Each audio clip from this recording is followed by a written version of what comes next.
OptimizeFM.com for your creatine, multivitamin, electrolyte needs. Use code J15 for 15% off your first purchase. RBAminos.com for your number one trusted source of quality peptides. Use code J15 for 15% off your first purchase. Welcome to the NOFC podcast, everyone. My name is Jay, and I am the host. Today's guest is episode 46, and it's going to be named The Story of Mr. Allan Martin. Allan Martin is my guest today. Thank you so much, Al, for coming on. I appreciate it. Pleasure, brother. Yes, thank you.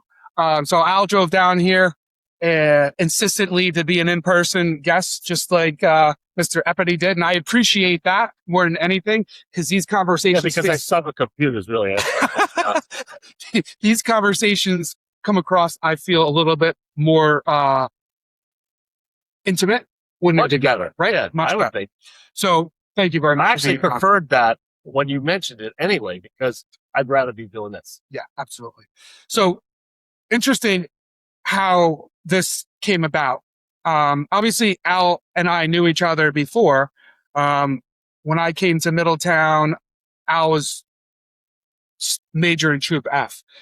So fast forward, I'm doing the podcast, and I believe it was episode 40, the one I deleted. I spoke about retirement and the major at the time, what they implemented when you retired, which is you kind of have to formulate your own activity to pretty much boost yourself up for retirement, to me, which made absolutely no sense why you're doing that.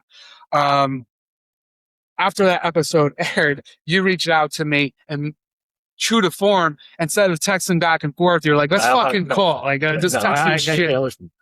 I'm a one-on-one. Yes. So I love it. So at least phone to phone. Yeah. So the guy's gonna kick my ass. I'll call him up. So we had a 20-minute conversation, and you were blown away at how you didn't realize this is what was going on. And I don't know if that's been consistently done. I don't know if you talked to other troopers with other commanders, right? Other troop commanders. I don't know if that's happening. Quite honestly, I don't know. I can only speak from my experience. So what our conversation consisted of, you not understanding how that happened, but not only that, I want to get into your life, and we're going to end up having to rewind to go back. But for your little bit of time, or your time that you were a major, please explain to the viewers what you actually did as a major when your guys or girls retired. I will, and I picked that up. You had great guys like Rick Sitwell before me, that built the block, whatever. This was something that I didn't invent myself. And again, I don't know why the commander at the time did it, but we would take this very seriously. If you're going to retire, you shouldn't have to do shit. Okay. Nothing. All right. I would tell Patty Sullivan, who I love, I'll tell you what, without her, couldn't do the job. I looked good sitting there, but she ran the job. Okay. Jason Sadia's retiring. Patty, get me his personnel folders.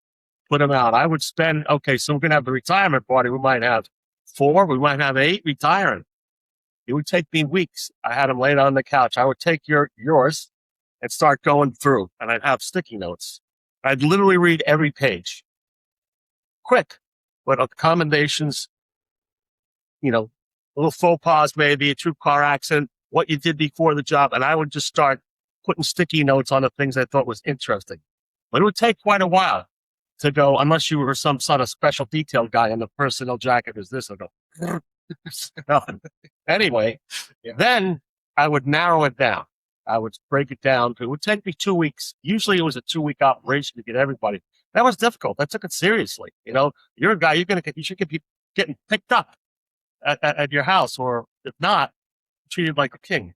So then once I narrowed it down to how many things I was going to talk about, let's say it was 8 things out of 20 that I sticky noted, I'd have Pat copy each page of that and make a packet, and then make packets for everybody else.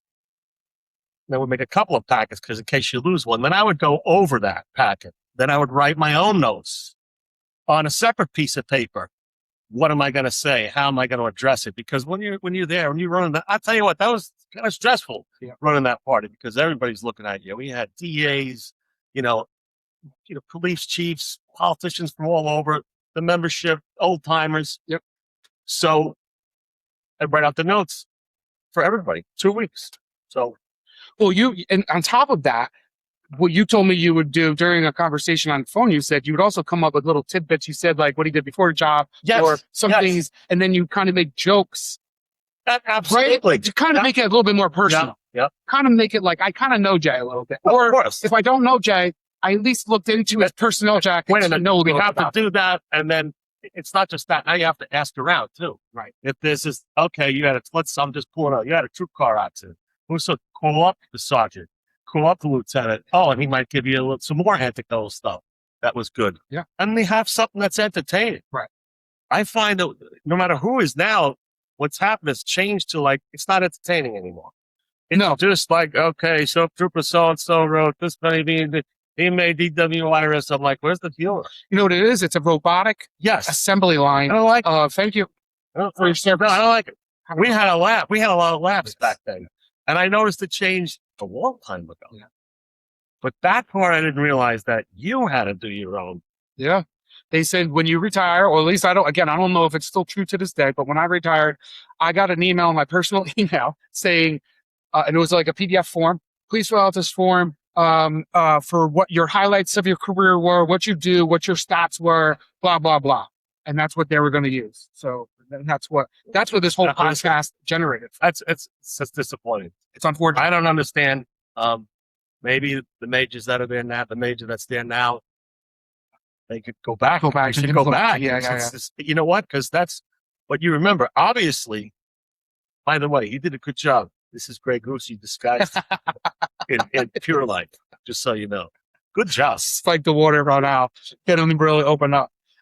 So we're going to rewind and we're going to start now from the beginning a little bit. I want to pull out your character because I got to tell you, before we started recording, you kind of forget over the years somebody's character, and it's very unique to have a relationship. And even when you called or we had our phone call, I felt as if in the first 5 minutes, I'm like, oh yeah, that's that. It's like, it's somebody that you can't forget, and it's a relationship you never want to miss again. Right. You know what I mean? Of course.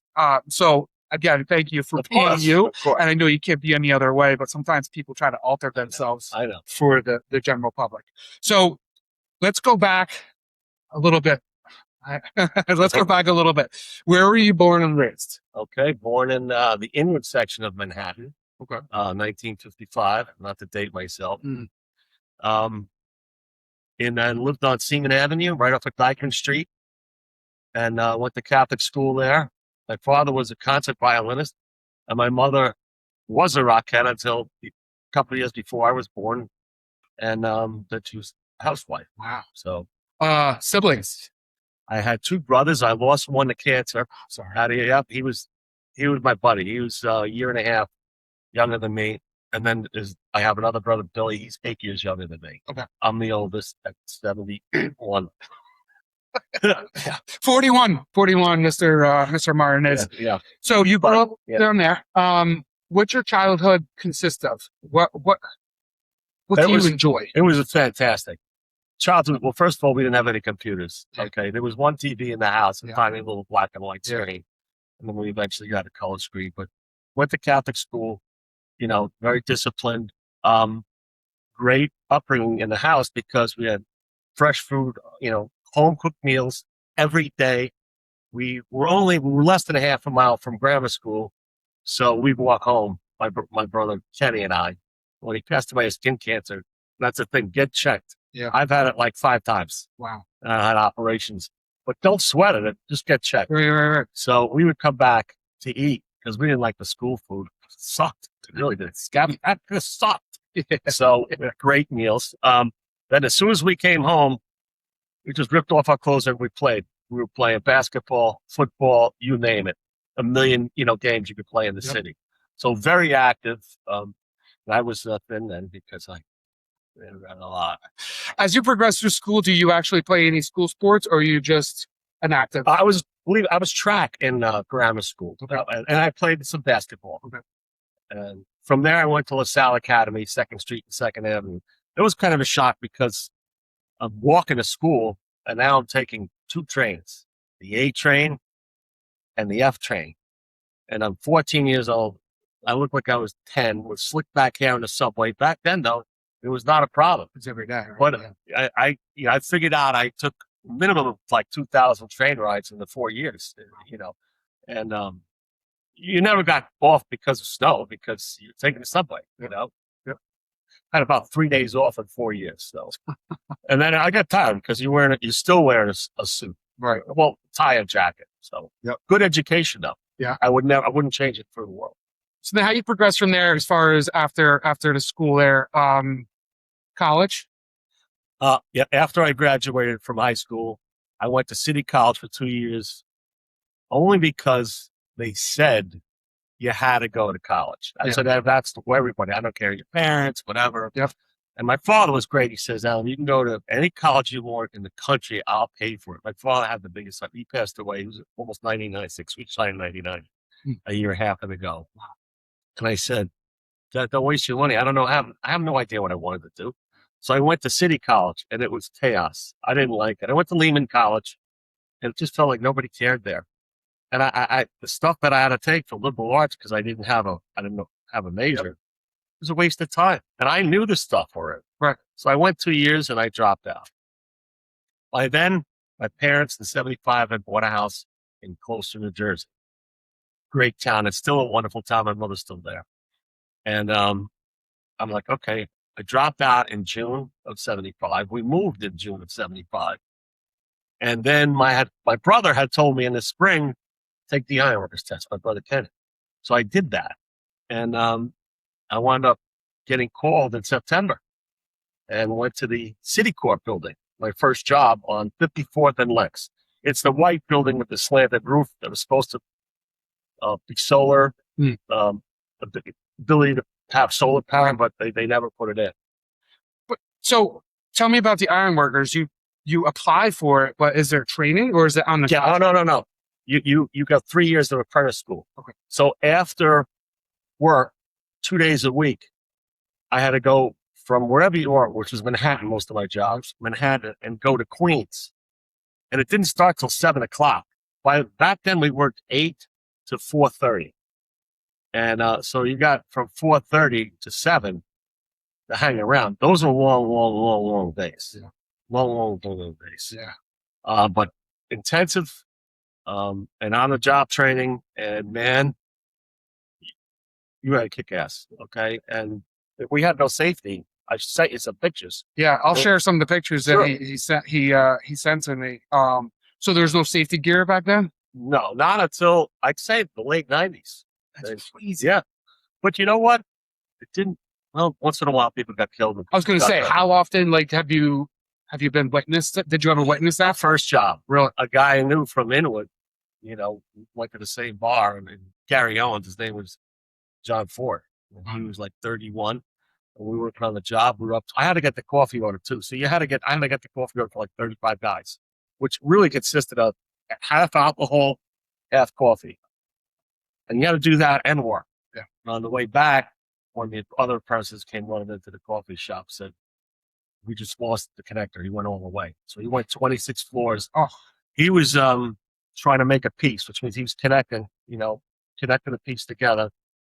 But the crane, it was kind of wedged, and but they kept getting up on the piece, but it slipped. It finally got loose and shot him over the side. Yeah. And so the job stops, obviously. Everybody comes down. And the difference between the state police and ironworking, he's laying there. Everybody files in. People are like, oh, this is terrible. It was like a scene out on the waterfront. Sitting in the shanty, and also they're kind of looking at me curious. So I said to a guy, sir, do you still want your beer? He goes, what the F is the matter with you, kid? Of course I want. Give me the beer. So they're all looking at the new kid, smoking, kind of leaning over. We're all shoulder to shoulder in a smoke-filled shanty. They go, listen, kid, you don't get it. We got to come back here tomorrow. We don't stop. Yeah. The state police, the whole world stops. Yeah. Forever. It doesn't stop. Yeah. There's no big funeral. There's no big, hey, if you have time, you go to the thing, and they stop your pay. When he hit the ground and everybody comes off, they stop your pay. That's it. You don't get paid the rest of the day. Ooh. Okay. Yeah, so it's for real then. I listen. I've seen guys lose their finger at an apprentice lose a job on the Alexander Hamilton Bridge. That's the bridge where the GW Bridge goes to the Cross Bronx. Putting a piece on, just pop half his finger off. So it's almost like to see one of the Goodfellas when they said the guy gets shot in the foot. Hey, take him to the doctor. Take him to the doctor down there. This true story. So they go, yeah, okay. Go to the doctor and take tomorrow off, and we'll see you. Was it Tuesday? We'll see you Thursday. They expect you to come back to work. No, you got 9 others. Is the way that was the. You got 9 others. So Crazy. It was a brutal job. Yeah. The cold. I worked on the ABC building at Columbus and 65th in 1978, and that was, if you look at historically, it was super cold and super snowy, and it would start out at 0 degrees and maybe skyrocket to 5. You've been sitting on the iron all day. You have a half hour to go for lunch, but when you go down to the shanty to eat your sandwich, it's the worst thing because now you're warmed up. Now the blood goes to your stomach, and you got to go back up there. I remember how tough that was. So that was that like all year round. You did that? Yeah, of course. There's no inclement weather. You're working. No, You're working unless it rains. Yeah. Unless it's that weather's bad because of safety. Yeah. But temperature wise, they do have a limitation. 0, below 0, you don't work. Above 100, you generally don't. What about wind? Does wind play? Yeah, well, now it didn't then, but now they have cranes that I think it's like 23 miles an hour. They shut down. All right, so you get into that. It seems like it's a pretty big part of your life. How long do you do that for? I do it from 75 to when I got on the job. My last job was the hotel building down in between the World Trade Center, which was number 3 World Trade Center. The Vista Hotel, I think they call it the Marriott too. And just right at the end of that job, we had already topped out, and which means we finished putting the highest level up. And I got my letter to go to report to the state police, but I got it late. I got it like 10 days. I got it on a Thursday, and a week from Monday, I had to go to the academy. So right away, I said, I've got to take the next week off. I got to get ready. So let's rewind in a little bit. At what point during your ironworker career or job that you're working there from 75 to 79, at what point do you actually take the test or put in to be a trooper? I did always want to be a trooper. I did want to be a cop. And where did that come from?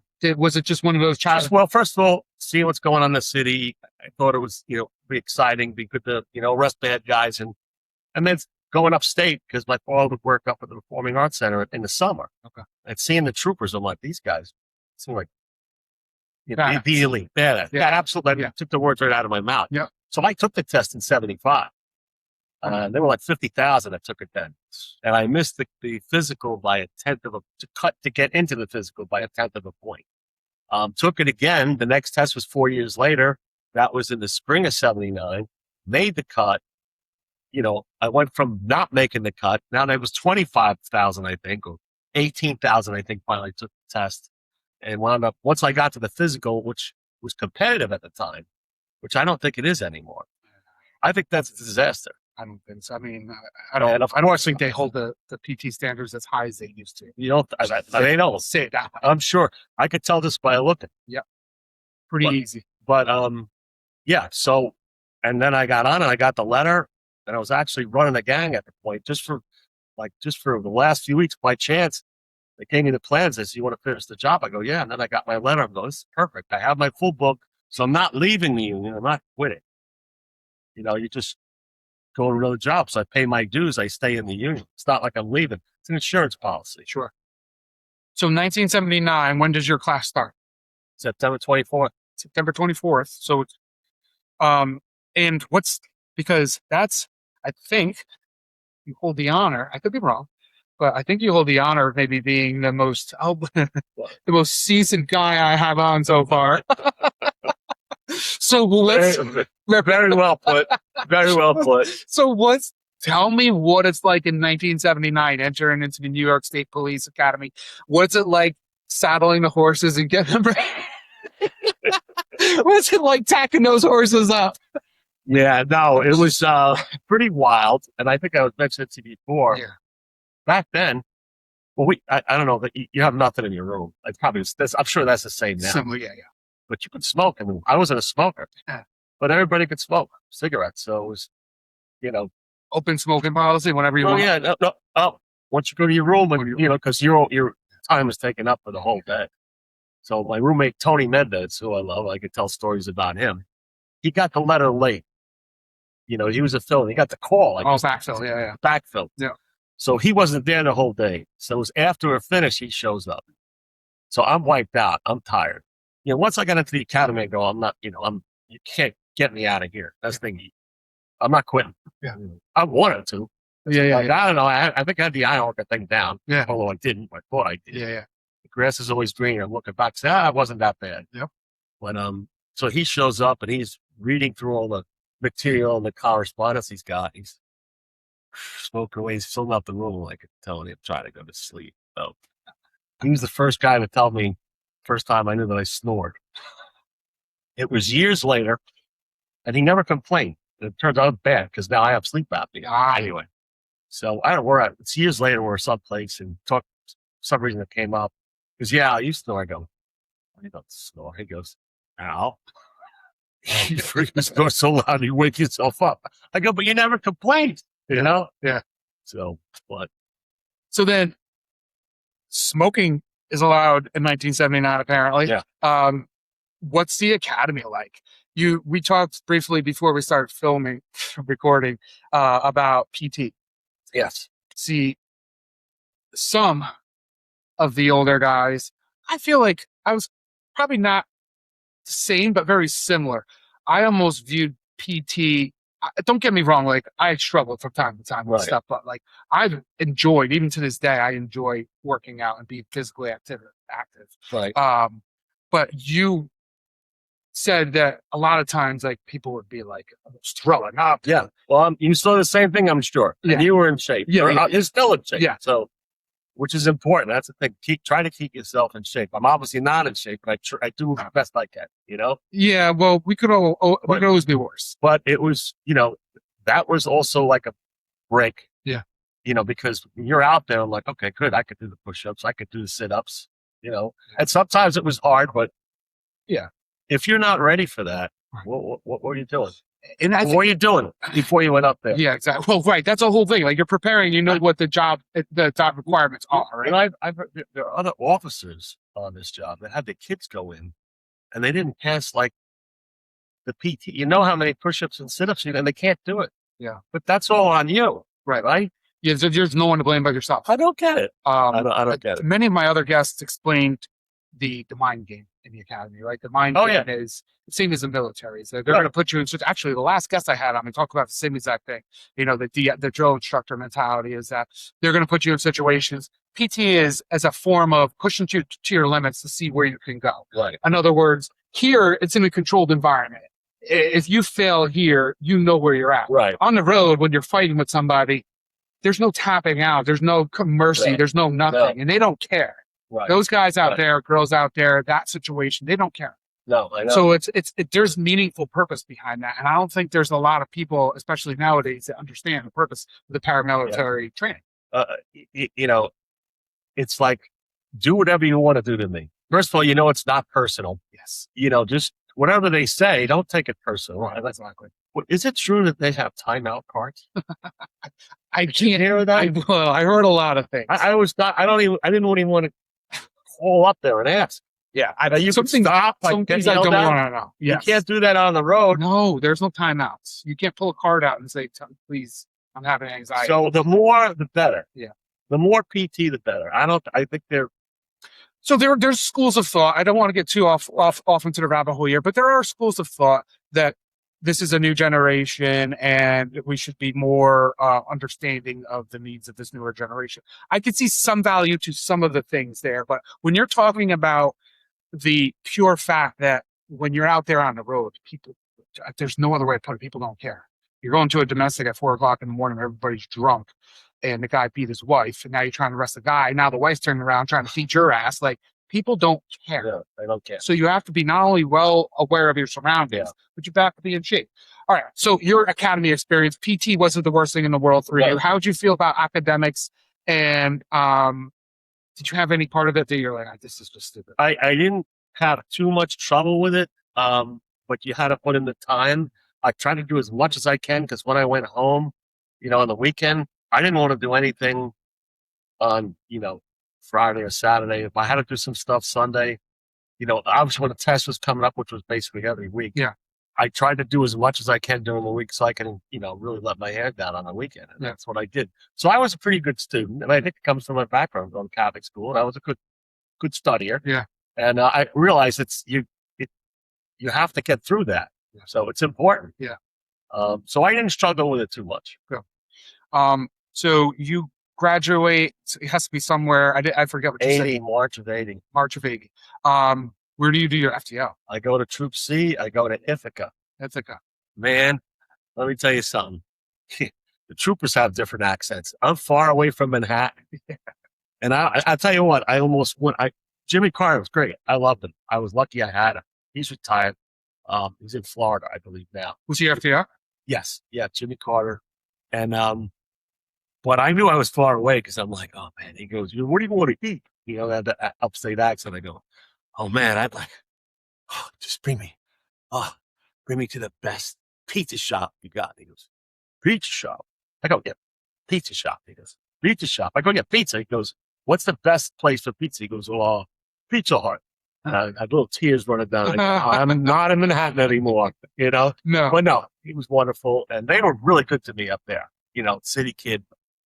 And they were fantastic. And we did 7 weeks at the time. And then we were supposed to do 3 stations. And I went to Deposit. And I did time there. But that was like, I was ready to go back. Yeah. Ready to go back. Yeah. So after Deposit, where do you end up coming back to F? Yeah, coming back to the Thruway. Okay. Thruway. So, but Because I did field training there. Okay. Because I had the Olympics. Okay. And I thought, hey, this is a decent, I liked it. I liked working out there. I think because it was the first place I worked, I go, this is great. Plus, it's a way to get close to home. Right. So let's talk about that. Because technically, home at the time wasn't Troop F. It was still Manhattan, correct? Well, we had moved out in 75. My parents bought the house. There. Right. Where was that So again? it's close to right over the GW Bridge. So I'm still by my old neighborhood. Okay. And when I graduated, I got a place in after I came from Troop C, got a place right in Rockland County, little apartment there. So Tarrytown was perfect. Yep. Perfect. So you come on, brand new trooper. Your first assigned station is Tarrytown. Yep. How does that work out for you? What do you find yourself? I try to ask my guests the same questions when you pop out and you're on the road. Now, obviously, the Thruway is your traffic. Your traffic. Left turns only. Left turns only. Land of the broken toys. Yeah, exactly. So you're either an interdictor, you're a ticket writer, you're an accident guy. There's not much investigations out there. No, so it's not. What do you seem to gravitate towards? I loved, making arrests. I mean, there's plenty of work out there. You're looking for people that are wanted, stolen cars, guns, drugs, and it's there. Yeah. We had our investigations at Troop C, but what do you got? Burglaries, domestics, whatever. And it's the same people, same over again. Barbell Hill Road, this road, it's the same shit. Yeah. And the thing is, because for 3 weeks they sent us out of the academy. During the academy, because we had a backfill for the Olympics.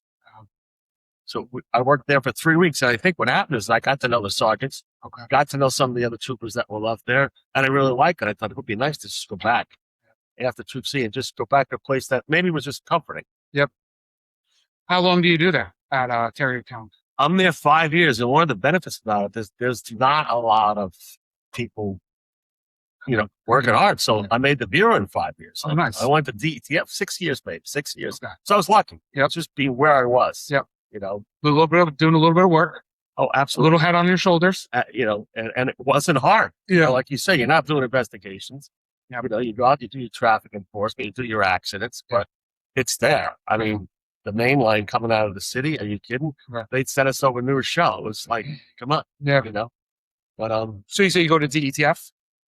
go to DETF in January of 85. And first I'm like, oh man, I don't want to go to, I thought they were going to send me an SIU, DETF.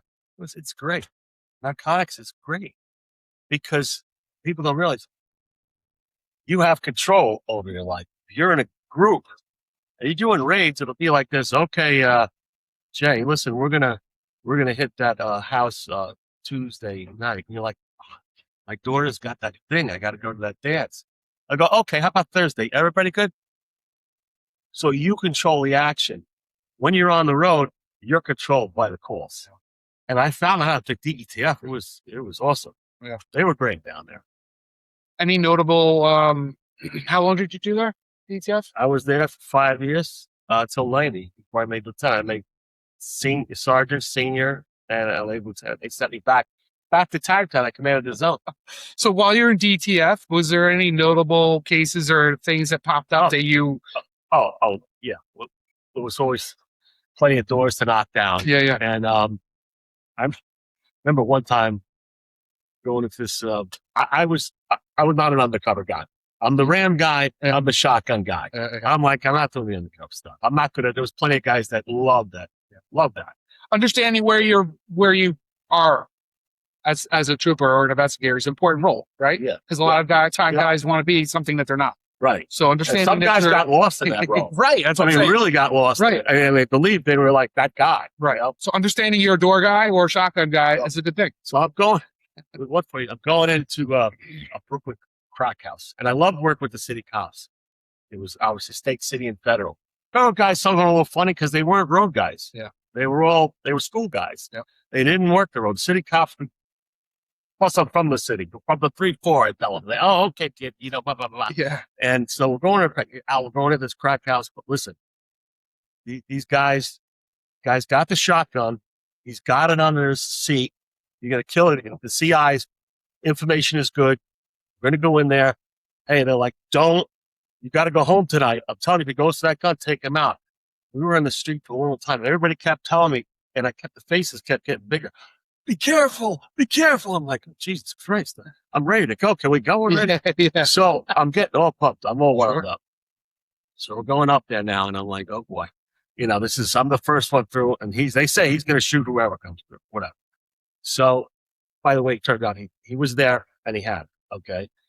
So they go to the Ram guys, 2 city guys that were in a little hallway, the little swinging signal light, and they're trying to. They couldn't swing the Ram because it was too narrow. Tight. So they turn it sideways. So it's instead of like 1 or 1-2, it's like tink. And I just want to just walk. I'm not doing it. I'm dead. I'm dying. I think it was like 10 shots. Oh, and I go in and the guy's like, and I'm screaming and I got one in. I got pressure on the trigger and I was this close and he didn't move it. But that those kind of things, that pinch, Yeah. But if I did that now, you watch me do it now, it just dropped dead. I'd have a heart attack, be over. Yeah, but we're built for that. Yeah, I At know. 28, 29, 30. Yeah, whatever. we are. But that's why the retirement board's got everybody figured out. They tell you how many months you're going to live. Yeah. There's a reason for that. Go, oh, yeah, I'm not, no. Just look at who's passing away. Yep. Everybody. Like 71 is like, I got 2 stents, 5 spinal cord operations. Okay, so it adds up. Yeah. That's why I tell, try to take care of yourself. Yeah. Absolutely. So DTF 5 years, you go to 90, then you make lieutenant, go back to Tarrytown. Yes. So now you're in charge in Tarrytown. Again, it's familiar territory. Yep. I'm back there. Yep. So it's it was great. It was great. How would you find lieutenant position in comparison to being on the road, being in DTF, and now you're in some type of supervisory role? Yes. Well, I'll tell you what, and I think I was telling you this before. The amount of responsibility, it never stops. When you go home, the phone rings all the time, especially depending on, I know you've talked on previous episodes about bad supervisors and, favoritism. Imagine being a commissioned officer having a shitty boss. Yeah. I'm not talking about the major, because I worked with great guys, Ray Ketchum, George Myers, and a bunch of others. But there was a captain up there. Like, it's like, you're stuck. You can't go anywhere. But I liked it. I loved it. I really did. I was close to home. Actually, because I had gotten married in 88. This was in 90. She worked right down the road in Briarcliff Manor, and her parents were 2 miles down the road. So we'd have these family dinners. You know, when I was working, I could go right over there. It was fantastic. How long do you do Lieutenant Terrytown? I am there for a few years, and I got stuck in with the special prosecutor when they had the evidence tampering thing in Troop C. They set me up there. Hated that detail. Like the people I was working with, I just hated it. Yeah. Because the brochure tells you you're going to go to tornadoes, earthquakes, you're going to fight people, you use deadly physical force, blah, blah, blah, blah, blah. They don't tell you you got to do internal affairs. Yeah. I didn't have a choice. I hated it. That took a lot of time off my life. Yeah. I was there for a couple of years at Troop C. It was just, I couldn't wait to get out of there. Did you say that once you started state police, you went back to ironworkers? Yes. At what point did you do that? Well, when I retired, I went and I worked at a corporate job, right? So after you retired from state police, you went back to ironworkers, you're saying? Yeah, I did. Not right away. Okay. Um, I thought it was while you were, No. I thought you had a break in your service. So we'll get to that then. no break in my service. Okay. So you said you did your time as But I police. did go, wait a minute, maybe I took a week vacation in 1986 when they were building World Trade Center. Remember, 7 Uh-huh. was a 48-story building. And I went there and I was able to take a lot of video, which I have. I don't know. If I Oh, showed maybe you. that's That's what I was talking about. So you're No, basically, I did a corporate job for 2 years, Yep. left that, tried to do some consulting, whatever. And then I said, I had this stupid idea of like, yeah, maybe I should, because I got my neck and back fixed. Like, yeah, let me go back. That was the dumbest thing I ever did. I'll get back into that. But how old were you then? 56. 56? You try to go back into the ironworkers? Yeah. Oof. That's tough. And I retore my shoulder, which is Yeah. still not fixed. Yeah. I got so many other issues, like, You're walking pincushion, huh? So after you do lieutenant, you go to where? I'm a special prosecutor. Yep. They send me, I make captain, I go to Troop F, Zone 1. That was a well-kept secret. Yeah. That was beautiful. Yep. Working with the likes of Blake Music and Ross DeLisi and everybody else. Yeah. Great guys. It was so I'm like, I don't want to go all the way up there. Yeah. It was a wonderful place to work. Um, I had a great time. Well, so now zone 1, you kind of have a little bit more of a variety of things. Like now we're talking about V&T, you got some pretty decent crimes. You got a little bit more going on. Yeah, plenty going on. Yeah. With a good crew. And it wasn't overwhelming like Zone 2 or Zone 3. Zone 2 was like a zoo. I don't know if it's not the same now, but it was absolutely insane. Well, no, but I think in comparison to the state, minus maybe a few other portions of the state, I still think it's one of the busier portions. Yeah. It's just that now there's a lot of support from other agencies, Right. whereas back then there wasn't as much. Do you want me to talk about any other people I worked with? Or Hey, listen, I'm that guy. You can do whatever it is I'm that just Allan saying, Martin because you're wants to saying, do. oh, okay, Lieutenant. I'm like, yeah, that was good. Hey, that was good. I don't know what you want. No, I want you to tell Because me. I could talk about Tony Mercado. I could talk about Stevie Nevins, Let's talk. Well, Tony Mendez. Great. let's Then talk there's about, others. talk about stories that. Well, I want to progress your career, but Gotcha. wherever you see fit to put somebody in the equation, like your Tony Mercados Right. or your Steve Nevins. Right. I know you still talk to Steve Well, Nevins. He's probably Right. one of the most mentioned people that I've had. Like everybody's mentioned him to come on, Right. and he's just I can't get him. Well, he's all the way Yeah. down there. Yeah, too. he's You know down what I there. mean? He has. It's fine. I respect it, but he is a legend, and there's not Yeah. one person that I've heard say anything bad about him. Well, I'll tell you what. I had so much fun with those three guys and others, but those, because I came on with Tony Mendez and Tony Mercado, and then Steve came on in '81, 2 years after, and he got, I think, drafted over to the throughway. And and that's one of my advice. You better have fun. You better have laughs with all the death and destruction, not only in the public, but within the especially when you're a commissioned officer. Yeah. We lost a lot of people. Yeah. And you better be able to enjoy the job, you know? But I can tell Steve Nevins' story. I had to run this by him. I don't know if this is the time. There's no time like the time. We're both heavy hitters. Obviously, he went to be a major. He ran for governor. So we're like, hey, let's show them we're working. Christmas Eve, it was 82 or 83. I think it's 83. Okay. I'm going to say, and we're going to do our own road check. We're gonna knock them dead. So they're like, we're gun ho. So we're sitting there, and the guy comes through. Padre get out of the car, so we pull him over. We wound up having felony weight marijuana over half a pound. But it's Christmas Eve, and he starts telling us this sob story that on Christmas Eve gets us. We're like, look at Steve. Come, I don't know. I don't know what you think. And basically checked some of his things out. He was just like, real like, it's the only way I could make money. I'm like, yeah, but this is, at like 8 ounces or whatever. So we decide, okay, and he's suspended too. So, but for some reason, it was Christmas Eve. We're going to let him go. So I'm pissed. I take his license, the old cardboard license, and we're in the car with him now. Like, we're giving him the lecture, which I can't believe we did this because it was a good pitch, at the time. Yeah, well, time out. So for all of you, the newer generation, the younger generations, understand this, probably up until the mid 2000s, 2008-ish, let's just say, pulling over a car with marijuana was one of the catalysts for getting into a car and either getting a decent amount of marijuana or other things out of a car. It was a pretty big deal. We all understand that nowadays that marijuana isn't a big thing. No.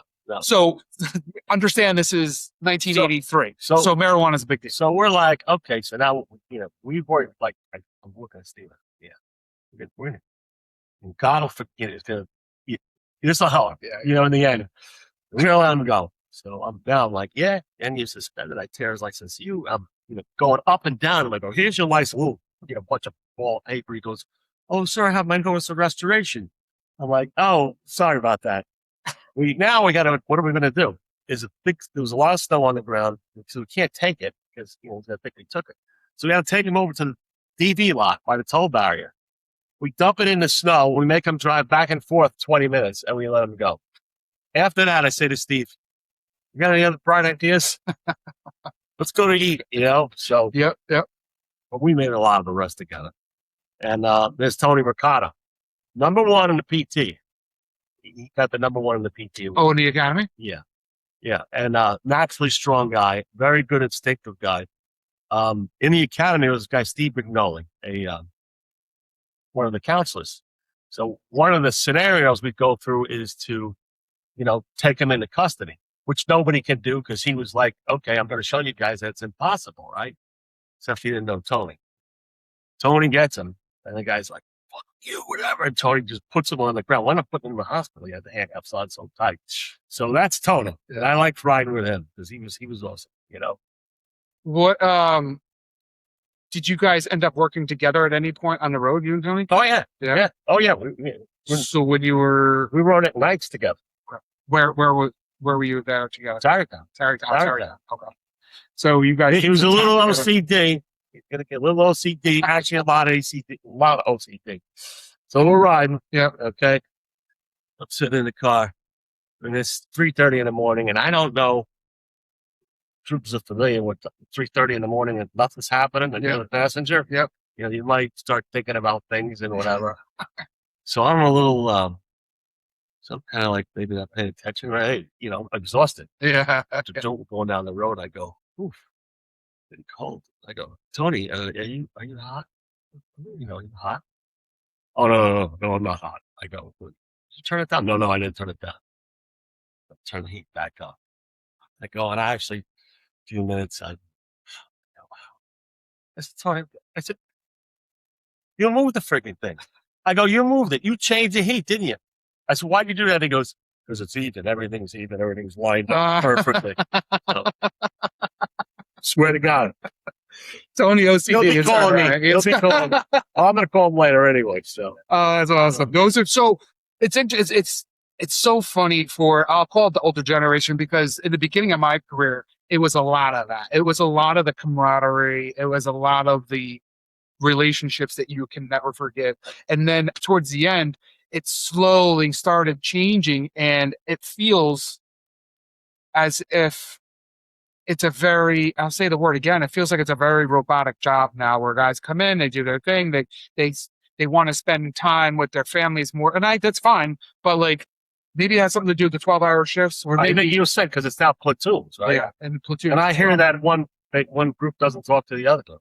Well, essentially, depending on the shifts, and you might not cross paths for months unless there's a station meeting. But yeah, that was a huge changeover when they went to over to the 12-hour shifts and they did the platoon work. Is the relationships definitely suffered. Yeah. And I think that's important because back then that's what you had. You were able to spend time with them after work, not only with work, get to know guys better and get to know their little nuances on, Right. you knew what they were about to do. Right. You know what I mean? Yep. Because you had that longtime partner that you knew when he did a certain, crick of the neck, it's Yep. about time to Yep. let somebody up. So, it's a lost art to say the least. Yeah, no, as a matter of fact, I was lucky because I told you, telling you about Tony Mendez, it was my roommate. Now, where the odds are, your roommate is also from the city, which was close to where my parents lived, which I was staying. So we would, not only were roommates, we would ride together to the academy. It's pretty unusual. We were roommates and riding together. And we worked in 2 commands together, Tarrytown and DETF. So we've been tight like I have with Tony and Steve ever since, And I think Roddy McConville's another one, but he's down in Florida. Like, there's a group of people that you never lose touch with, and you shouldn't. I don't know what it's like now because we still gotta have fun. We still do. I still do to a certain extent, but it's unfortunate because as I just stated, like it seems as if the tail end of my career, those relationships seem to dwindle easier than the beginning ones. You know what I mean? I think it's unfortunate. It's just the nature of the beast on how not only the job progressed, but the shifts and all that. Yeah. So you go up to Zone 1. How long do you do up in Troop at Zone 1?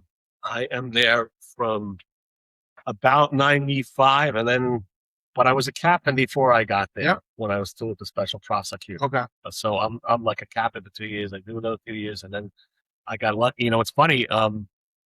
McMahon wanted to make me a major in October of 97. I was got a lot of family stuff going on. So he calls me. I'm at the academy for a class.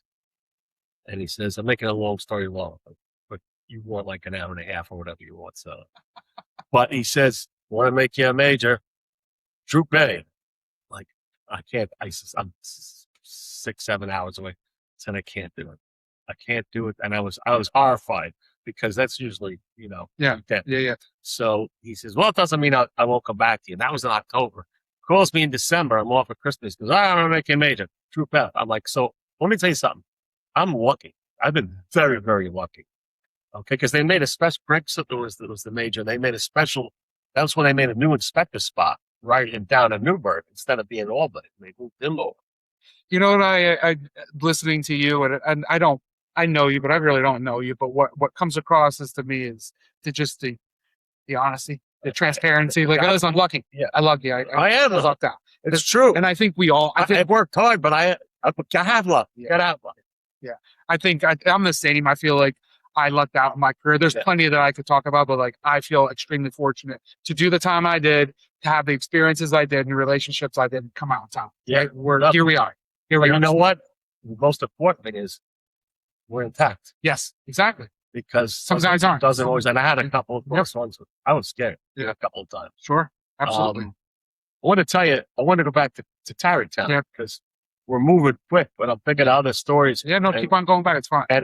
And this has to do with ironworkers. When ironworkers and the state police, I know you go, what am I talking about? Yeah. There was a project. They were redoing the old Tappan Zee because they'd have to do maintenance. It was a big, like a $50 million project. Well, back then in 92, it was 92, was big. But there was union fighting non-union. And the word is, hey, we're going to shut down the bridge, the ironworkers. I'm like, no, I know all these guys. And I got to do my job. I was horrified. But these guys, gentlemen, so 1,000 of them show up to do a demonstration. They're going to come on. And I'm like, oh, I'm trying to get the major. He's like, hey, we got to get him a permit. He's like, I ain't going to go to arrest him. I'm like, not these, we're not arrested. You can't arrest 1,000 ironworkers. Probably could arrest 8. Mm-hmm. You know what I mean? Yep. And so I'm talking to them. And thank God George Myers was there because he came through. But so I'm talking to the head guy. And I'm like, hey, it doesn't look like I thought I was going to get you guys a permit to march. And it's not happening. He says, don't worry about it. We'll get on an exit 9. And if you're there with your guys, we'll just walk off before the bridge. Just like that. We're not going to do it to you. We won't do it. Turned out they got the, George Wyatt says, we got it. Don't worry. I'll come down. You run the detail.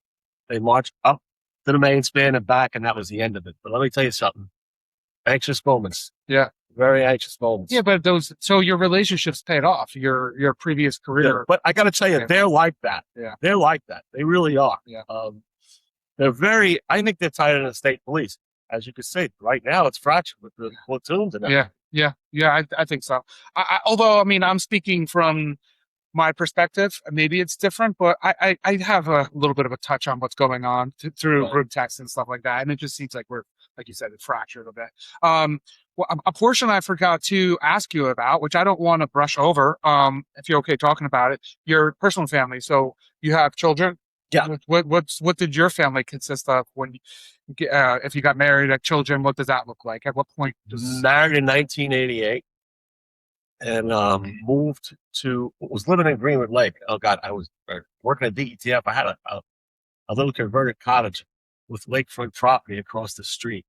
So we were living there, but we were going to have a family. Like, we cannot stay here because it's too small and the road's right there. So I ended up moving to town where I still am now. Mm-hmm. And my son was born in 91, my daughter in 94. They're still awesome. Yeah. They're both very productive. Good.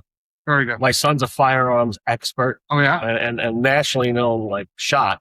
Wow. And that's what he does. He travels all over the country. He teaches. He does their social media.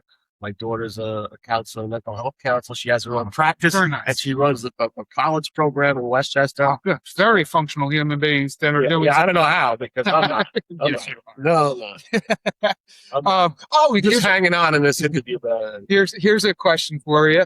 Put things in perspective for our younger generation. Yeah. 1979. Yeah. Start with the state police. Starting salary. $12,715 per year. Woo! One more time. $12,715 per year. Per year. Okay. I took a pay cut. 79. I was making more ironwork. I think because I was a boss, I think I was close to 30. Yeah. And they paid you straight time because, by the way, in ironwork, when it rained, Yeah. you didn't get paid. You were sick, you didn't get paid.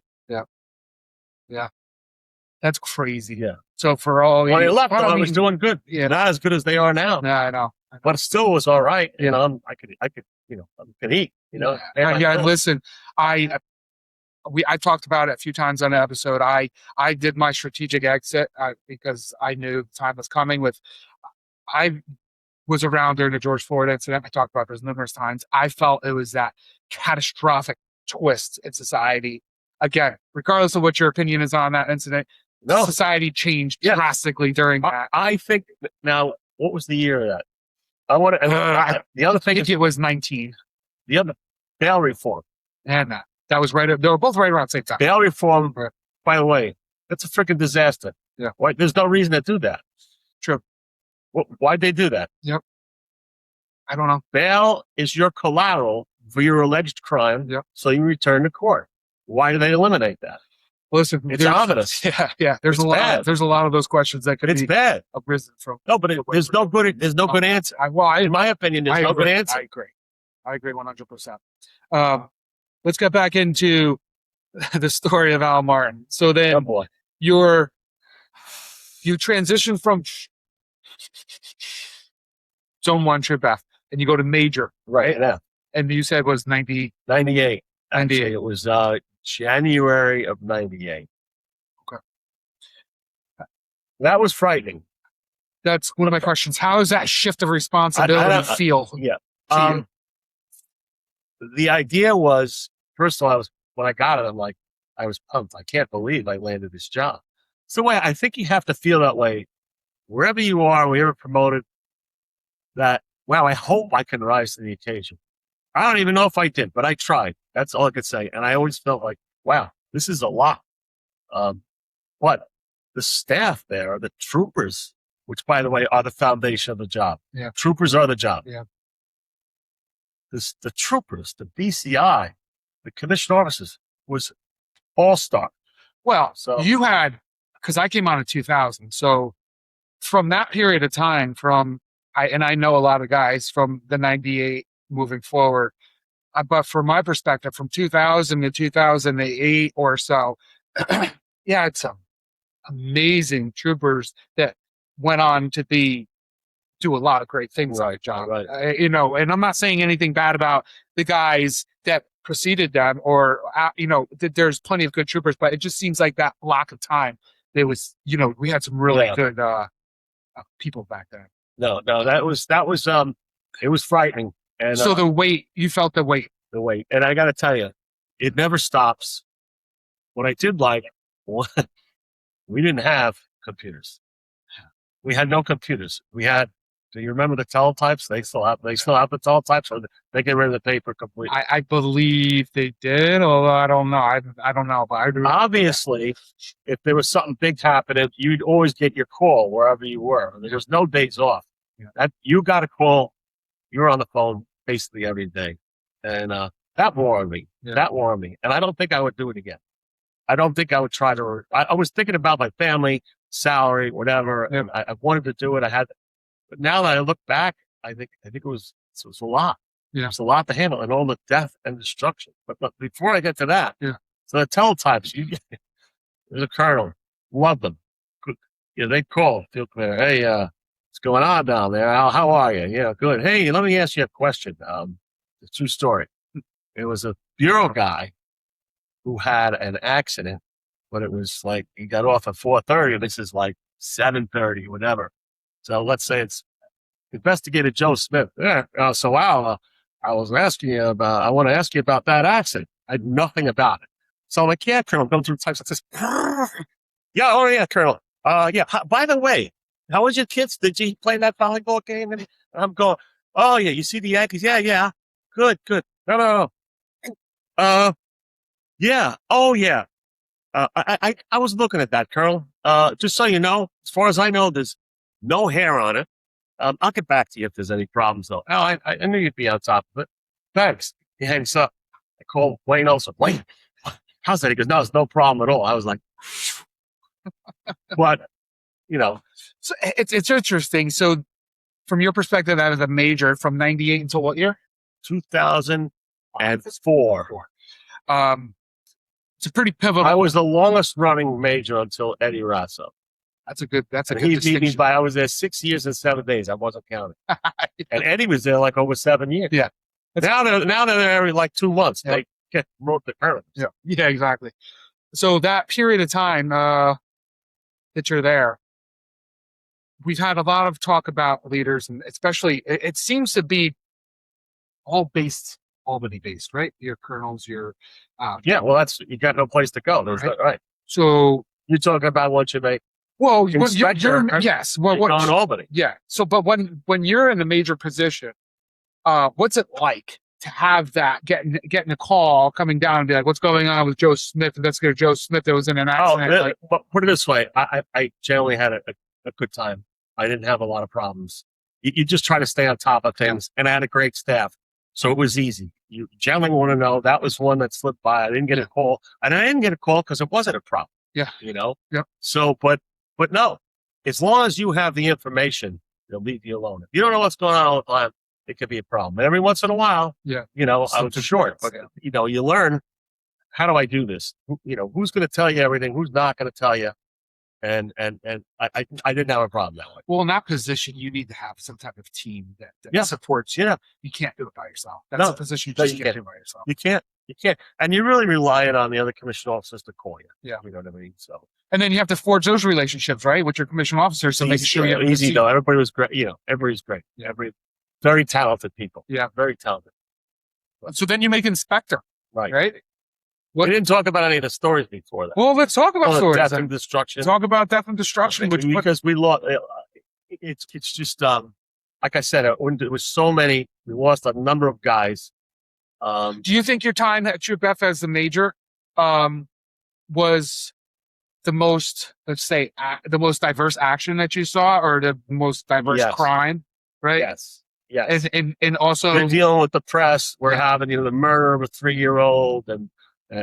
Beaten to death by his stepfather and the mother and all kinds of homicides, and it never stops. Yeah. I think the BCI was doing 10,000 cases a year. You know, that was like, so that's a lot. Well, you've referred to a few cases in your notes, and I don't want to brush over them either. Yeah. So anyone that you find that are notable during your time there at Troop F, or any other ones, bring up if you have vivid memories of them to discuss them. So because your perspective could shed light to other people on how that incident is perceived. Well, if you want to bring them up, I mean, you know, what sticks out to me is the guys we lost. Yeah. That. Well, I mean, I don't want to bring them up to be a Debbie Downer, but I think it's important to remember them too, right? I know it is. And we can recall their incidences so guys and girls on the job now understand what they went through and how they suffered and how we lost them. Right. So absolutely. And then how it takes a toll on everybody else. Yeah. Not only members, but family. Yeah. And as the major, you don't escape any of that. Yeah. And it never ends because somebody gets killed. You deal with the family forever, basically. Yeah. And after a while, it adds up. Yeah. You know, you get things that are just, you're at a T-ball game with my son, my daughter. And George Beach calls me, he goes, hey, this is Memorial Day 2000. And beautiful sunny day. And it's like calls me like 7:45. Right? This happened like, he goes, Al, made bad accident. George Beach was a cap at the time, obviously became a superintendent. Yeah. So he says, very bad. Kelly and Foreman. Foreman was the #1 guy in the academy. And Mike Kelly was an infamous, great trooper. Yeah. Right? So he goes, looks bad. 28. Oh, no, he doesn't tell me. He says, Mike Kelly had an accident. And he goes, we can't find Foreman. We can't find him. We went to his house. We can't find him. Car got T-bone. It's going on and on and on. I'm making notifications. I have to go back to my house, change. I'm on the way up there, flying. And he says, we did find him. He's in the car. So I'm like, this is not good. No. So now we go from there. Superintendent comes down. Everybody's there. Now we got to go to more. Now I got to tell you, those things just never goes away. So let's pause real quick.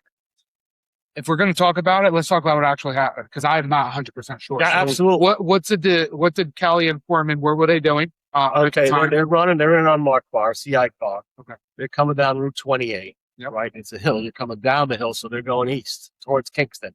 Do we know? You don't have to give me the date, but we know what day it is and what's about a time. It's during the week. It's 7:30. Night.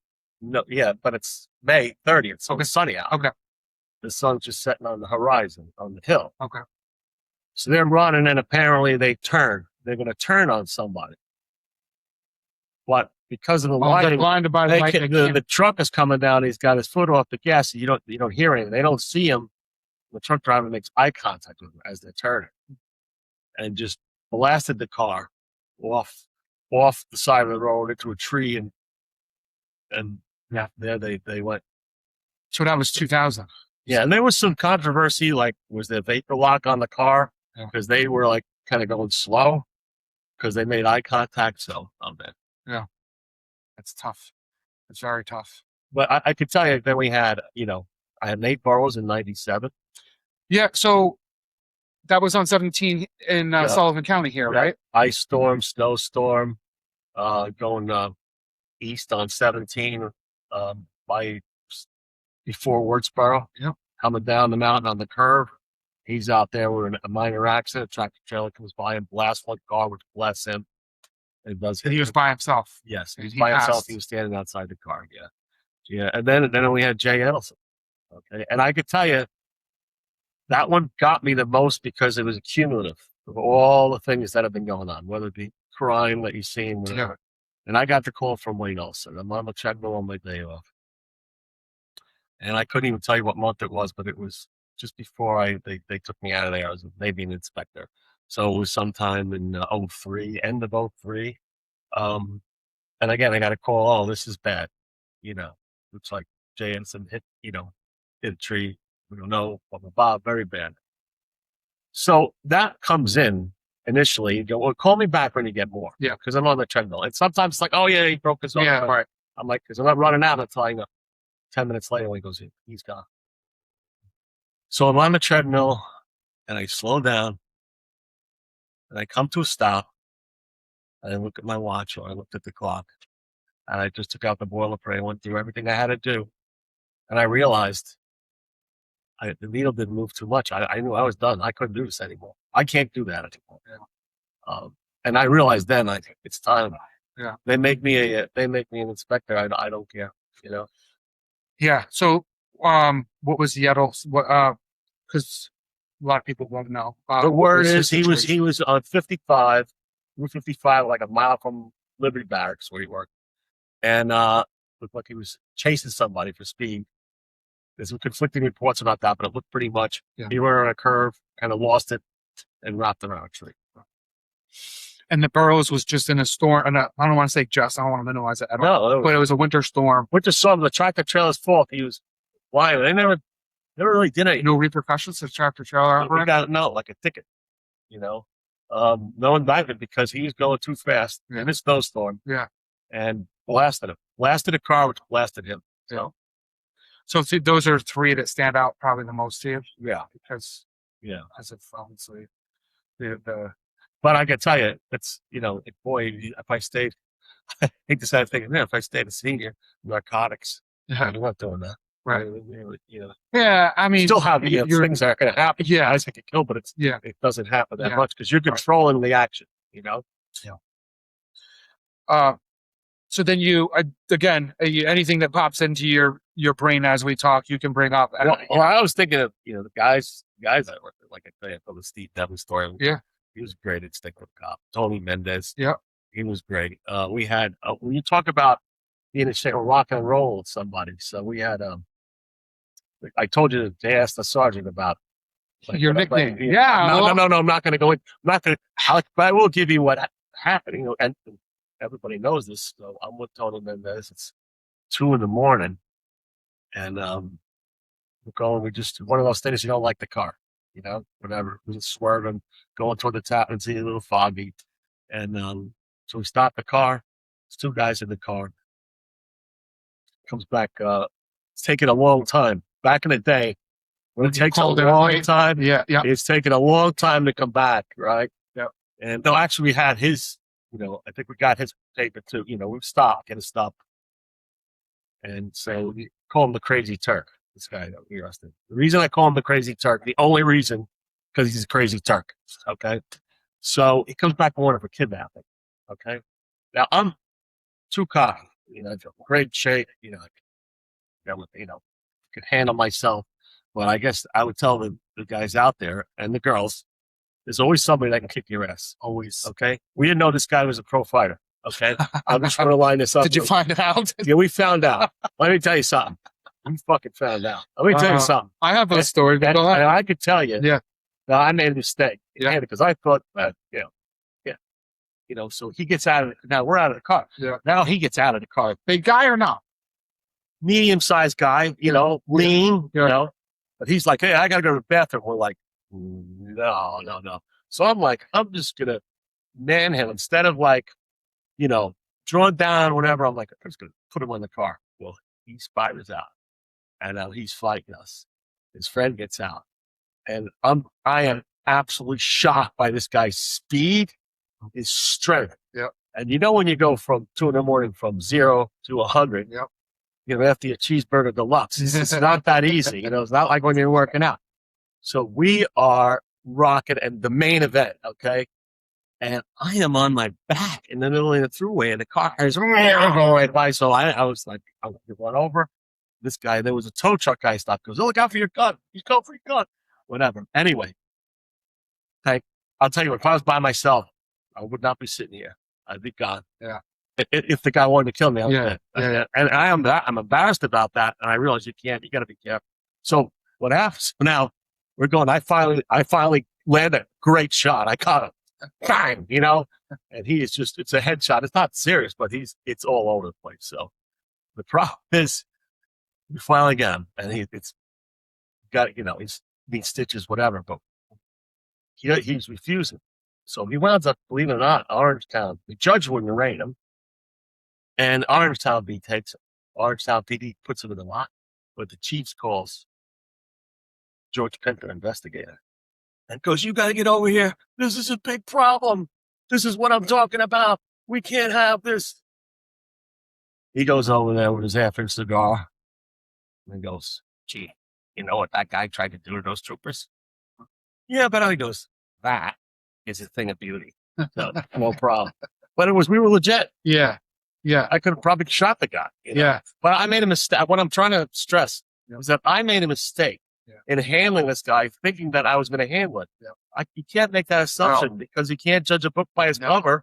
And we found out, of course, he's a pro fighter. Yeah. Yeah, and he would have aching me apart limb by limb. Yeah. So, and even our most seasoned, like, listen, like you said, doesn't matter. Like, there are some guys on here. I've had this conversation with guys countless times. Like, I feel like I'm in shape. I feel like I can handle my own, but I've had more than one occasion to where you start going with somebody and you're like, wow, this is going to go back really quick. Like, we call it the asshole pucker moment, right? and many of those, you just, and then I was told I forget who the guest was that said it, but the opinion of the guest was that more troopers than not had those encounters. And I disagreed. I don't think there's, over the course of a career, I think there's, I don't know, because how many times did that happen to you to where you thought that at any second this could be over? I know you referenced that raid, but like actual physical fighting. I think it's happening with drunks upstate, whatever. But I think it's really how you come off. If you come off in control, professional, but in control, and you got a good, you're really the person that's going to think twice. It's when you get the person that doesn't give a shit. Right. That you're in trouble. My question to you is, though, during your career, when you had not many times, right? Like, not many times. How many times were in that moment where you're like, like I tell you, Jay, every week I was taking. No. It's very far between, right? No. But like when you have one, you're never going to forget that. No, and you know what? You realize when it's come, they go, oh boy, and then you're like, oh boy, here we go. It's getting real quick. It's not fun for any of you that haven't been there yet. Hopefully you don't get there, but just understand it. You can't underestimate anybody, no matter what they look like or no matter where you think you are. Because a lot of our guys now train like Tony Mendez saved my life. Yeah, he probably saved my life. Yeah, saved his own life too. It was multi-productional there, saving everybody's lives. But I got a funny Tony Mendez story. Yeah, good talk about Tony. We're looking for a homicide guy coming from shot a guy in a bar, and so we're down on the other side of the bridge waiting for the car. So we're like, did he come over yet? Is he So it's A-line. It's late, so we're like, okay, one shot. He just murdered a guy in a bar. I forget why. It was some drug problem. So the car goes by, we go, and the car comes by us and crashes, and keeps going. And that's the car. It's got to be the car, right? So we follow him. That's the description. So we follow him on the bridge, and now we're all pumped up. He's got the shotgun. We're like, okay, he's killing it. So he's got like 4 flat tires. So we stop him. Immediately, he's not the guy. He's a different color, different race. He's not the guy.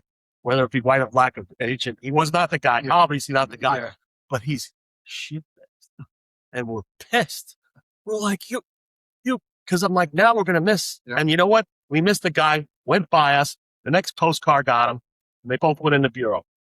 So we're yelling at the guy.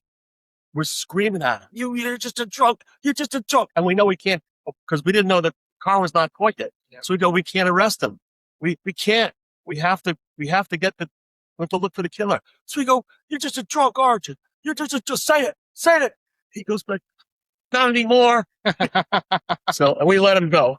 And he drove off with 4 flat tires. And I know he told his friends that, and they don't believe it. Not only did he not get arrested, not only did you not arrest him, you didn't get the murder stuff. No. I don't. Should we have? I don't know. It was happening right then. So yeah, we had to make it. Make a judgment call, and that's what I think. Another bad decision on my part. Yeah, but those were the decisions that you had to make back then. Back then, I'm saying that back then because you can't do that. Now you can't do that. You would not be able to do that. No, you'd lose your job. No, I know. You'd lose your job, and maybe rightfully so. But he was going about 5 miles an hour, and he pulled up to the side. I don't want to lose. I won't talk about any story, but I don't want to lose your timeline here. Okay. So you end up going from major, you got into Inspector 2005, 4 or 5? Yeah, 2004. January of 2004. Okay.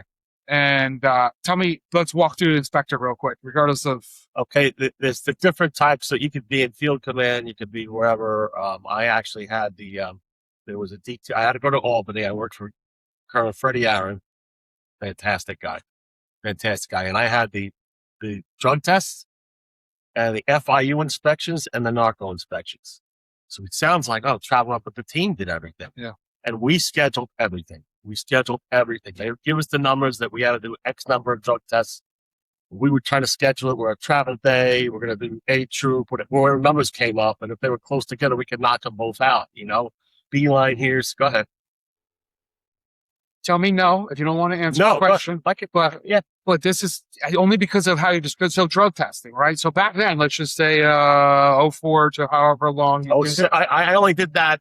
I did that for a year, and then they moved me to just enough critical incidents. Yep. I did enough. Yeah, you enough to know at least that period of time what they did or didn't do.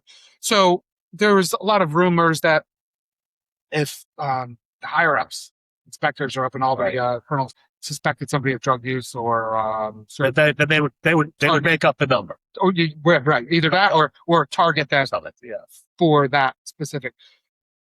Troop F Zone 2, Middletown Station. And then Troop F Zone 2, Middletown Station the next month. Yeah. And then Troop F Zone 2, Middletown. Yeah. Looking for somebody, right? What I can tell you, I didn't pick the numbers. They gave them to me. So the powers that be did it. I didn't even see the process. Always somebody They would tell me about how perfect system it is. Like, these were doing that. Those guys again. So you would say the same thing, basically. No, you know what?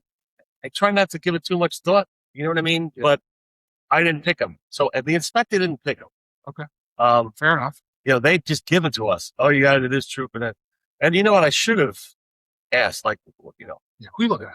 Let me see what you do.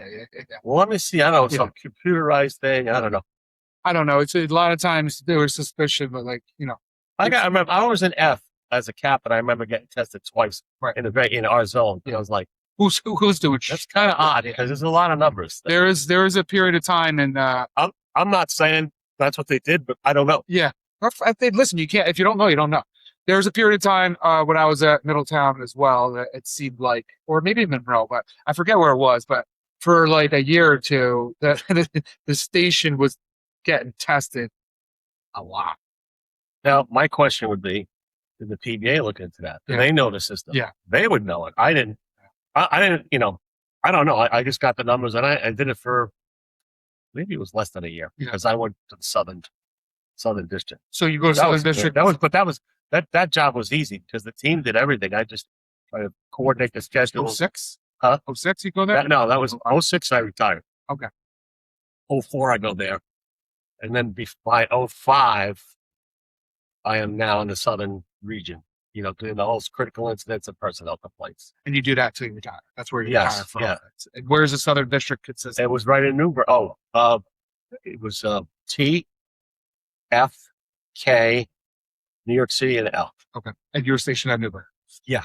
Or? It was 20 minutes from my house. Yeah, perfect. Great. And then, again, you get the calls again. A shooting, a crash, a personnel investigation. But the great job was that working for Freddie Aaron, it was easy and you could really work your schedule out. You're not running the critical incidents. So. Yeah. So if I'm doing my math correct, you do 27 years. Correct. Right? So you do 27 years and you're now inspector Southern region. Yeah. What was the catalyst to make you say, good? Like, was there a turning point? Or is it just, I often wonder. Yeah. Well, what happened? First of all, I was getting tired. I didn't want to do it anymore. Yep. And I had an offer for a corporate job up in Sullivan County working for United Associates, Allen Garrett. Hmm. So I'm like, you know what? I can make the money and, collect my pension. You 27 years, how many years it do? 21 and a half. Right. So, yeah. So it was like a lot of things, Yep. So So you make the decision, and did you take that corporate job? Yes. Oh, yeah. Oh, I had it before I left. Okay. I called up. It's funny. You know, I don't know how everybody does. They say you got a request, a 2-week memo, whatever. I got the job. I called up chief inspector. I said, tomorrow's my last day. You want to tell superintendent? I said, I'll talk to him, but you can tell him, but I'll call him tomorrow, you know, because I had the job as far as I wanted a month off, which is the most beautiful month I ever had. Yeah. Well, I went to the corporate world. The corporate world is, Allan is great. You know, he's wonderful, but the corporate world is different. Yep. You know, people are very, it's not structured like the state police. Yeah. It's the Wild West. So, Yeah.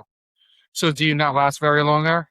2 years. 2 years? But I was like, okay. What were you doing? Can you say? Oh my God. Yeah. I was running his whole enterprise, you know, his properties, Bethel Woods, which is another story. Oh yeah, we talked about Bethel Woods. Yeah. Let's talk about the Bethel Woods story real quick. Okay. then. Yeah. Well, remember, I mean, again, I don't know if the troopers remember back when it was chaos. Yeah. We'll reference a year and let's go into it a little bit. Well, of course, 69 was the concert. And then I think they started coming back in 79 or the 80s. And then people would just take over the field, you know?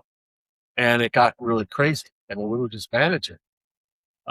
So when I got there, okay, it got worse and worse and more people were coming up there, open drug market, you know, just drunks, you know, problems that we had to take. I said, well, this is private property. So, the year I was probably got cut loose, the major didn't want to necessarily do anything crazy. So it went crazy again.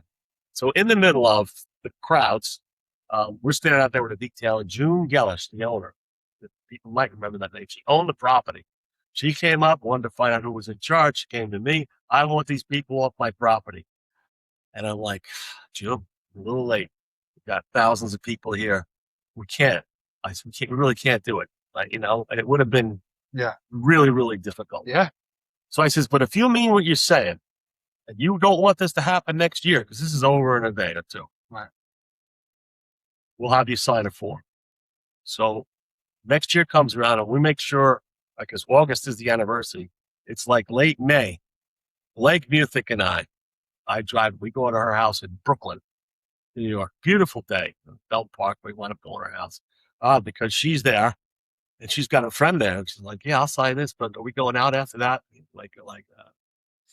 No. So planes, trains, and automobiles, we could use your property for whatever we want, and we'll keep the people out. I had one captain at the time who became a colonel. He goes, you'll never secure that. You can't do it. I go, yeah, we can, because we got the paper now. We're going to be there. You know, and we actually closed the roads and started. What happened is that people would start coming, and they could wind up drug arrest. They start telling their friends, you don't come. Yeah. You know, we made a couple of arrests. It's amazing when you send the word out. Yeah. People don't come. Yeah. So that was, but then because after that we went to Arthur Avenue, had a nice meal, and that was it. And then after that, I think it was 2 years later, Allan Gary bought it. You know. Yeah. That's an interesting story. Yeah, he saw, okay, it can be controlled. Yeah. You know, so. But the corporate world is great. I could have done it differently, but I didn't have the temperament for it. Yeah. And I needed a back and a neck operation. Yeah. That was before I had any spinal cord operation. So then you did the 2 years corporate. When did you go back to ironworkers? Oh boy, now I get fixed. I have this great idea. Okay, so I leave there in 08. I want to have a neck operation in 09 and then the back operation 09. Then I recover for a year in 2011. I had this wacky idea. Hey, let me go back. I would try to go back, you know. I don't know what got into me. I'm like, I want to be, you know what? I miss the purity of it. Yeah. Because when you are on the iron, there's no hiding. How many special details do we have? Yeah. Which, by the way, special details breed contempt. Yeah. I hate them. Can't argue. Yeah, I hate them. Nobody wants to be a trooper anymore. There's so many details. So when you're on the iron, there's no mystery about Jay, right? You're out there. You put up 2 stories, and if people say, what do? You look at the building. Either it goes up 2 stories in a week or it don't. Yeah. It's very obvious. You can't hide, Jay. Yeah. Okay, you got to do what you got to do.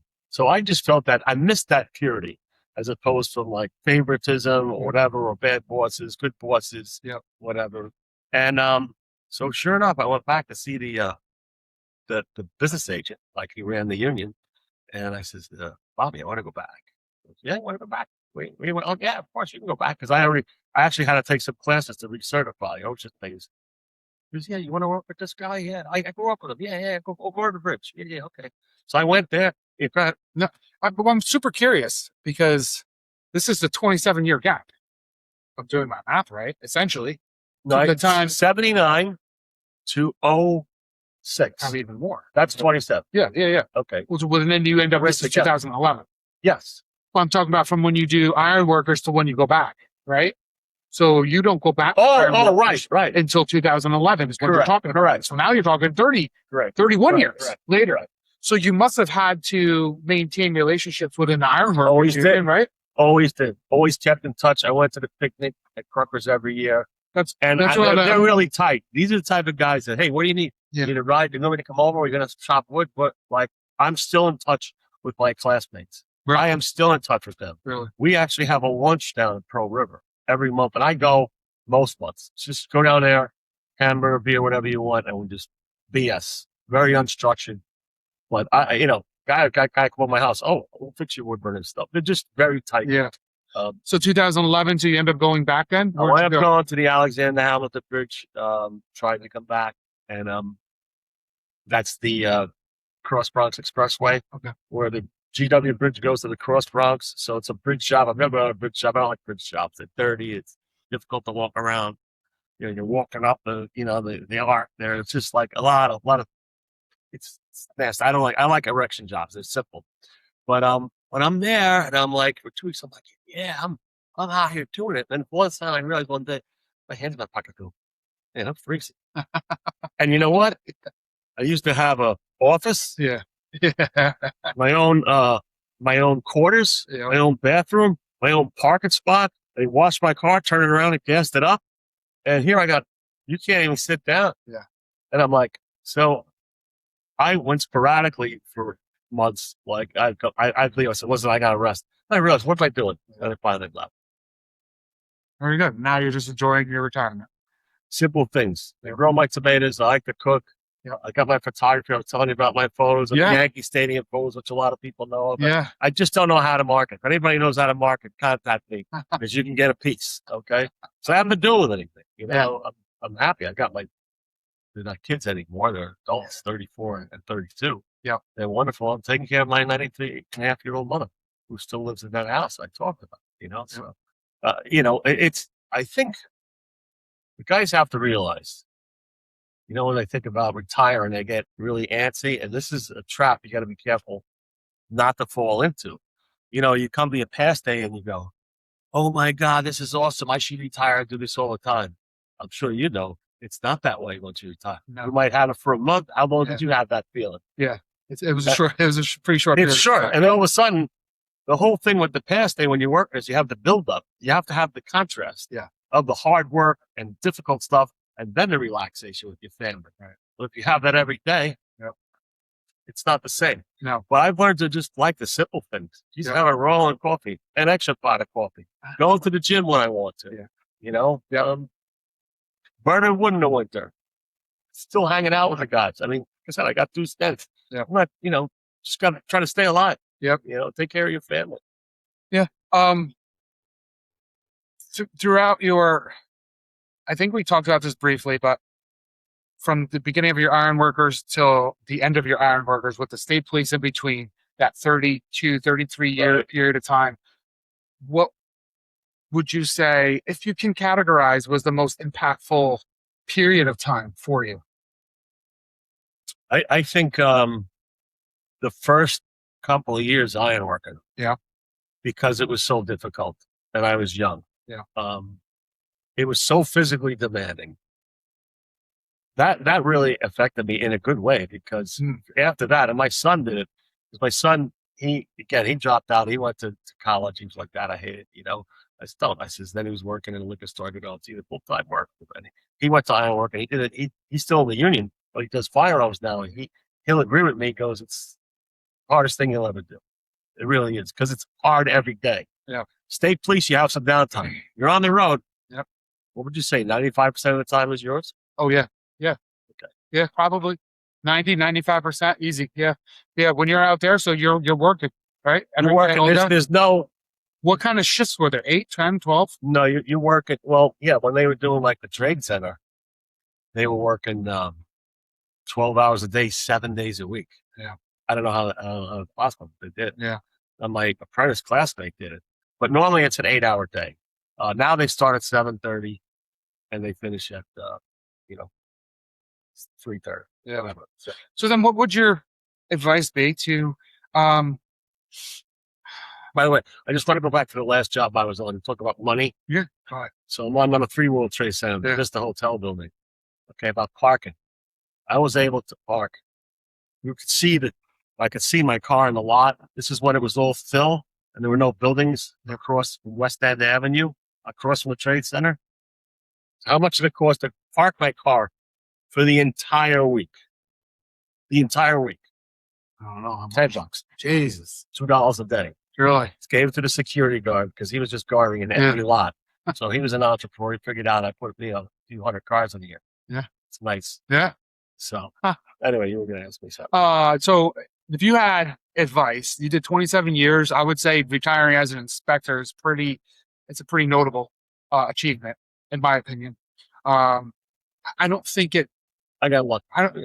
and I appreciate Or that. unlucky. I don't, yeah, true. I don't think there's anything to be ashamed. I retired as a trooper. I had absolutely zero shame in that because I did a bunch of different things within my career and I take pride in that. Probably my favorite position.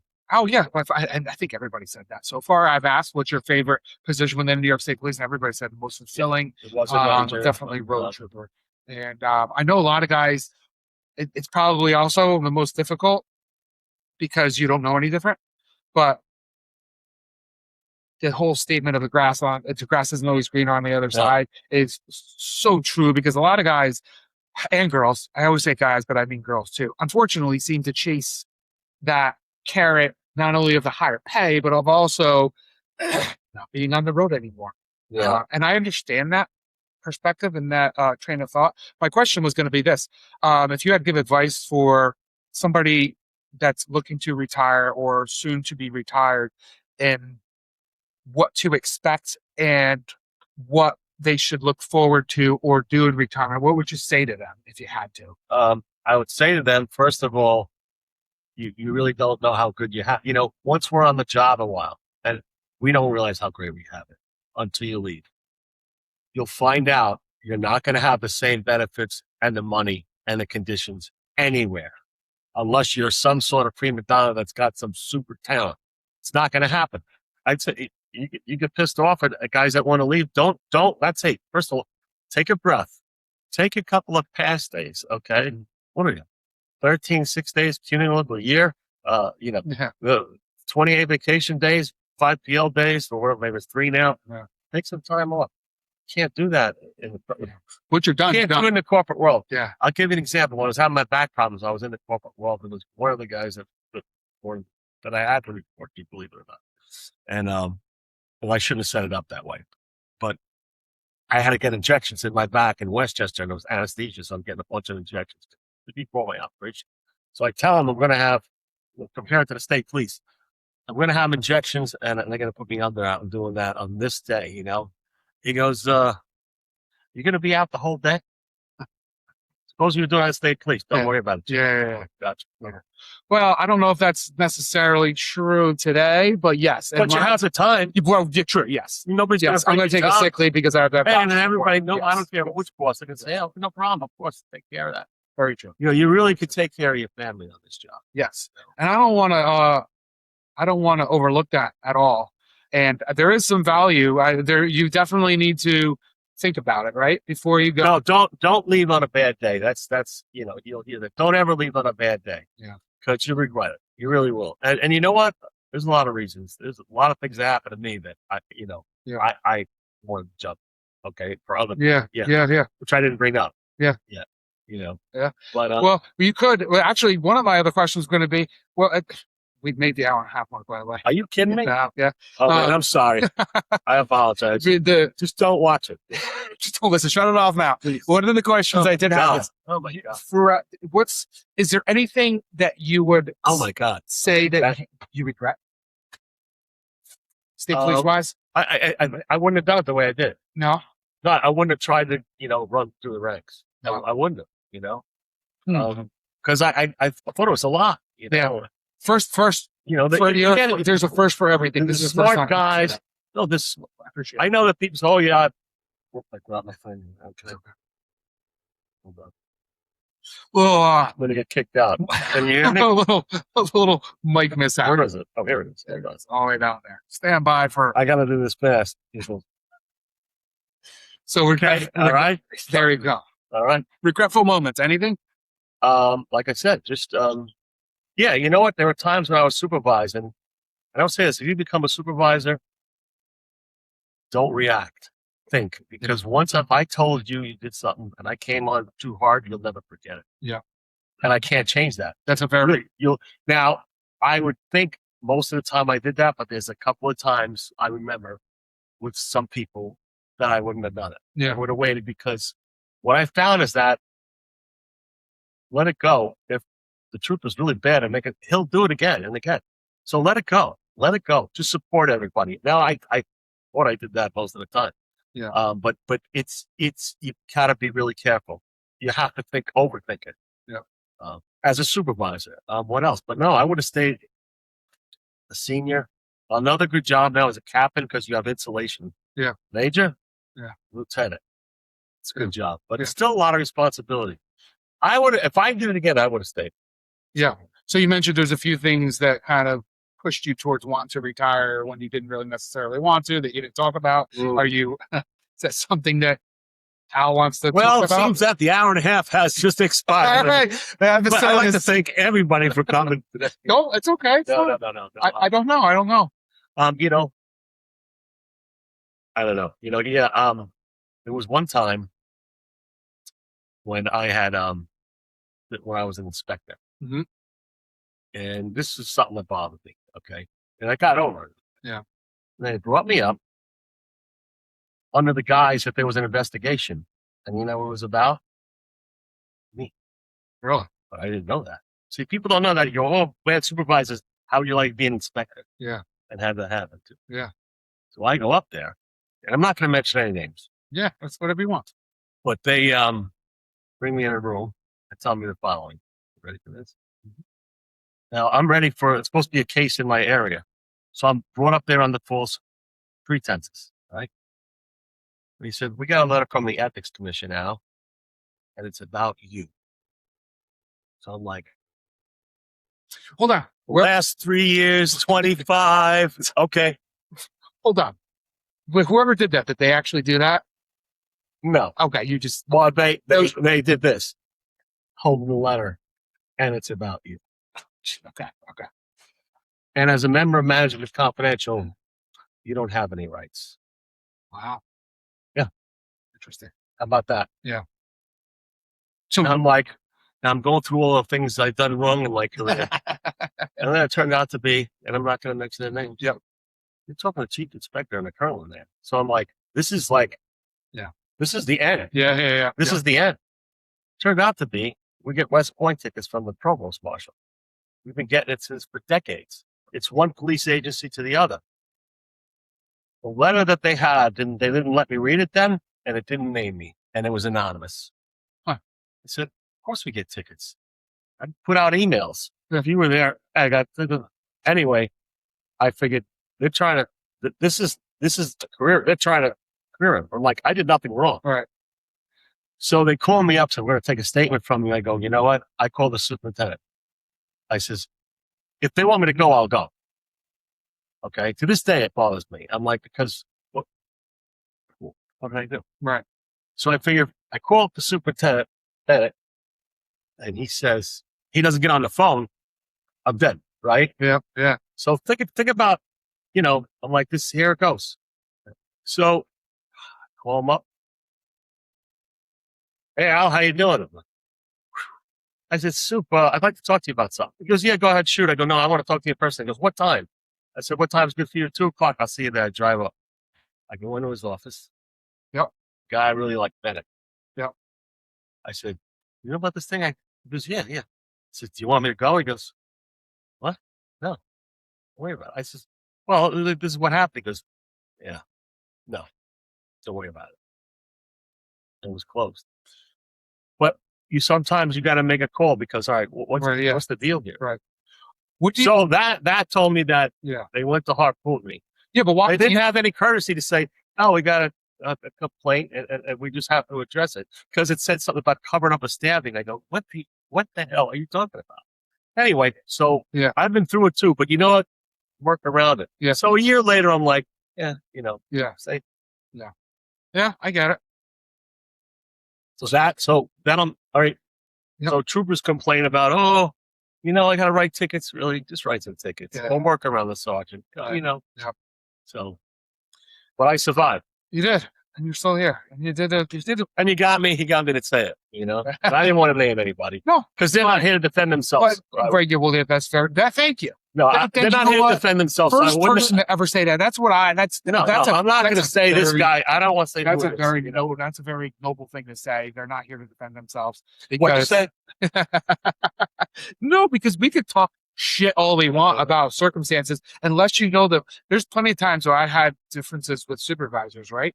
But as I said in that episode where I named a few supervisors, which maybe I should or maybe I shouldn't have done, it's only my opinion. My experience with them, they have their own, you know what I'm saying? They have their own experience and rendition of what happened. Yeah. And don't take from what I say as verbatim, because it's only my experience. If you didn't have any problems with Joe Smith, the lieutenant, then you don't have any problems with him. He's a good guy then. I suggest you work around that stuff. I hear guys complaining, just work around it. You can't work around a sergeant. Everybody's different. You know what I mean? Yeah. True story. All right. Well, anything else, buddy? No, I apologize for going on so long. Oh no, this was a good bonding experiment, and you brought some extremely interesting stories to the table. Well, I didn't really tell the other stories I would have thought, but that's good. Well, no, we're done. We're here. We're here. We can do it now. We could do a second episode. We had a few people talking about coming out. Steve. Talked about Tony Mendez. Talked about Tony Mercado. Yeah. No, I get to go through your Rolodex now and make sure you got every. I got so many notes, but, yeah. No, it's too much. I people had enough of me after 10 minutes. So. When I came here, it's like I wanted to be accountable. Yes. I think you need to have a major and inspector like Eddie Rasso did. Yeah. And I think you guys deserve to hear what. Yeah, we have. What I really enjoyed about my prior guests is that I have the full gamut of like captains, lieutenants, majors, and now inspector that has walked the walk. You've been through your own battles, and you can speak from your own experiences how you feel. The job is and was. It's been 22 years since you've been retired now. So it's been. Or no, I'm sorry, 20, just over 20. Yeah. 20 this past April. Yeah. So, I mean, the job has definitely changed in 20 years. Yeah, but you know what? They got to keep paying me every month. They're waiting for that third cent. The state's waiting for that heart attack. It's not happening yet, Yes, that is the best part. By the way, we talked about this. Also, the best part of being retired is the last day of the month when you get paid. Oh, by far. And right? with me, Social Security in the middle of the month. I got a little bit before that. But, thank you so much for being on. Jay, it was far better than I wanted it to be. You should have. What about Collins? Chef Collins. We've had a number. Break my chops. Hey, what about this? We had a number of requests. That's a little bit difficult because we have to do it live. I know. And we'll see. We'll see how it goes. It's terrible because you don't have the power of editing. So no. Yeah, a live unit. There's no editing. No editing. Right. So at least I could blur out and chirp out whatever it is I don't want you to hear you say. But no, thank you so much for coming on. Can? If I want to. Thank you very much. Be safe, everybody. Yes, safe out there. Go home to your family. That's what I say. Go home to your family. Most important thing. Please share this. I want to get as much out as I can. Share, like, comment, and do all that. Appreciate everyone. Thank you so much.